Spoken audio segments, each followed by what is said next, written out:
It's Mary Mac, Mac, Mac, all dressed in black, black, black, with silver buttons, buttons, buttons, all down her back, back, back. I know y'all remember that shit. I know how many childhood rhymes we have sang so innocently. When you really look at them with fresh eyes, they hit a lot differently. This one is definitely one of them ones. I'm gonna also break down a few more for y'all. We gotta start with this one, because I used to think this was talking about military, especially talking about the buttons down her back, because who else was wearing that? And I came across one story, and I'm holding on to it, because it sounds legit. Now, like I said, for most of us, this chant was like a fun childhood clapping game for us. Did you know it might have roots in a deeper, darker, real-life story? The story goes, in a quiet southern town, there was a woman named Big Mary. There she go right there. She became the heart of a haunting legend. She was supposedly abandoned as a child and later found refuge in the church, which, go figure. He later started working as a caretaker for the town's graveyard. Now, the thing about Big Mary's ass, she was strong enough to lift the caskets on her own.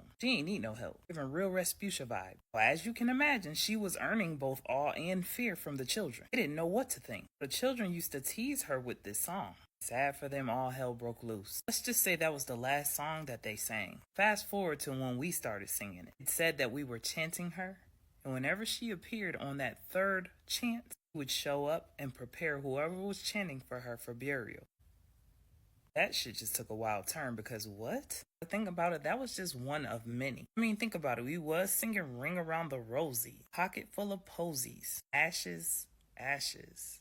We all fall down. And then that's when I learned that one was rooted in the Black Plague. It had us chanting about death, disease, and ashes. See, I done told y'all, they love us talking about death when we talk about mourning, wake. So our language is around death. That chant was no different. And as children, we holding hands in a circle, chanting this. It was a formation that was mimicking ritual circles. So if that's not ritual adjacent, I don't know what is. This one's really going to show how long I've been around. I remember when we used to say light as a feather, stiff as a board while trying to make somebody levitate at a slumber party. Not you was either too young or you boring. Just gonna say it. Anyway, that was a whole group energy working session. A ritual. We didn't know we was playing with intention and belief, which is two major key ingredients for spell work. I bet you didn't realize you was doing divination when you was saying eeny, meeny, miny, mo, because you thought it was a harmless decision-making rhyme, but you was repeating a chant while focusing on different options, determining its fate, or your fate.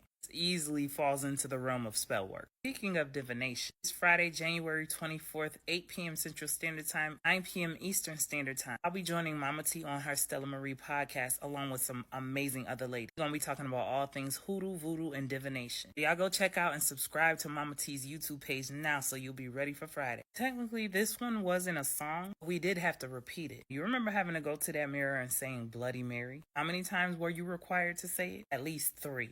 Straight up invocation work. Because as y'all know, mirrors are portals. Chanting somebody's name is a classic summoning ritual, especially when it's done 3 times, repetitively. A lot of us was out here calling spirits and we didn't even know it. Let me just clarify, I wasn't. I mean, I would act like I was down, go in that bathroom, lock the door, act like I was saying it. I absolutely wasn't looking in the mirror. As a matter of fact, I wasn't saying it at all. Saying something close to that, I could trick my friends. My spirit always had me, because my spirit always said something ain't right with this. Last but not least, this is the one that worked my nerve the most. Step on a crack, break your mama's back. You don't know how many fights I almost got into because of that one. I step on a crack and then you gonna say, that's why your mama back broke. Because what? You out here cursing my mama? I used to have a whole attitude like, my mama back ain't broke.